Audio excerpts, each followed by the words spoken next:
there's something that sometimes feels like a job. Maybe we like it, but after a while, we wish it didn't exist. But at the same time, there's something that briefly takes our mind off of the troubles. Some people have one, others have multiple. Say you have multiple. You can really be into one for like a month. Then you wish you'd never laid your eyes on it. Only for you to gain interest in it a month later. That's what I find funny about having multiple hobbies. I keep going back to them even if I felt burnt out the last time I was doing them. It's a constant cycle.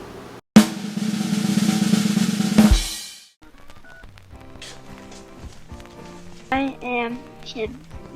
My forms of entertainment were DVDs, CDs, and TVs. Maybe that's why the final is special to me. Well,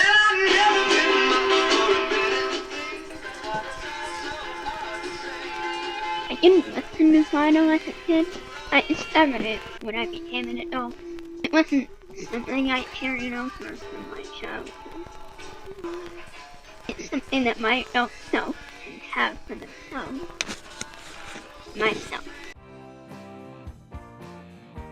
I try to look for vinyl whenever I'm searching, but that's part of the fun of vinyl.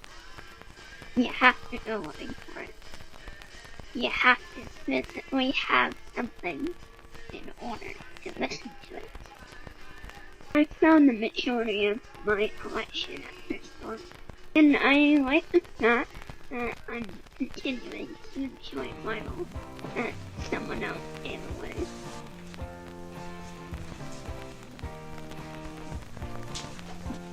Reduce, reuse, recycle, right? I also just really like music, and vinyl is another way I get to listen to my favorite music. I think it's obvious I like to read.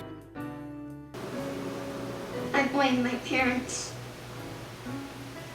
They made sure my sister and I read when we were kids. Whether it was my dad reading us bedtime stories, or us reading on our own. One of my most insistent memories from childhood was my dad taking us to the local library. It's where I learned about my vegetables, and where my dad read me The Wizard of Oz. But I eventually lost the urge to read. I don't know why exactly. Maybe because no one around me was reading books that interested me. It took a literal pandemic for me to find my love of reading again. Family, 2 dogs, and a cat can really make you want to escape. So once again, I picked up a book, and all I asked for that Christmas were books. With each new read, I expanded my knowledge. I realized I really enjoyed the classics. Me being a history buff made me realize I love historical fiction. Okay, bad example. I think I enjoy fantasy because of my dad. All he read for years was sci-fi. I know now that they aren't the same genre, but they weren't to 5-year-old me. I also really like Jane Austen, and I think subconsciously I think of myself as Lizzie Bennet whenever I'm reading. Rural England, cottage horror sort of vibes. At first, it was to be this huge YouTuber, but over time it became more about the process, more about the art of editing and sound.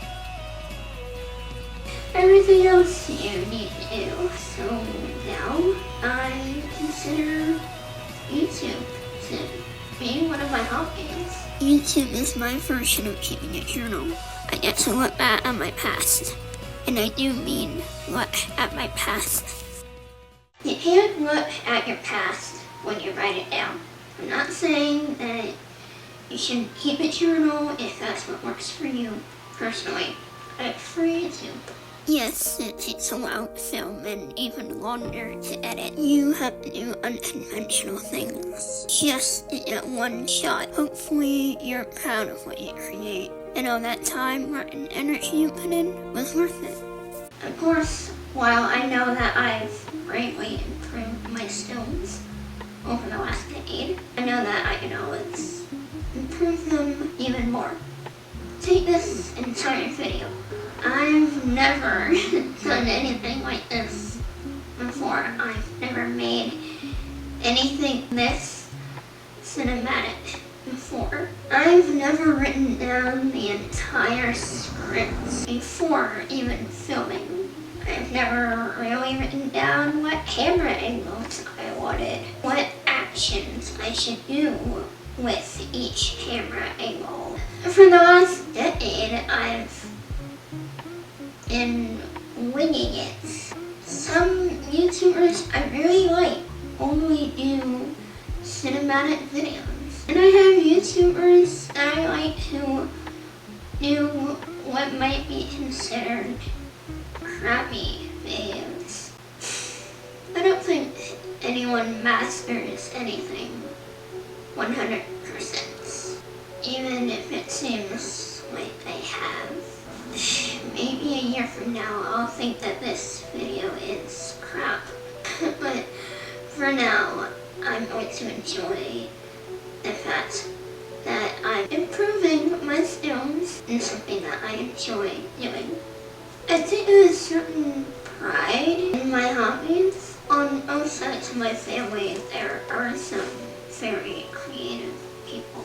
So, yeah, some of my hobbies are more creative. But it's not just about taking pride in what I make.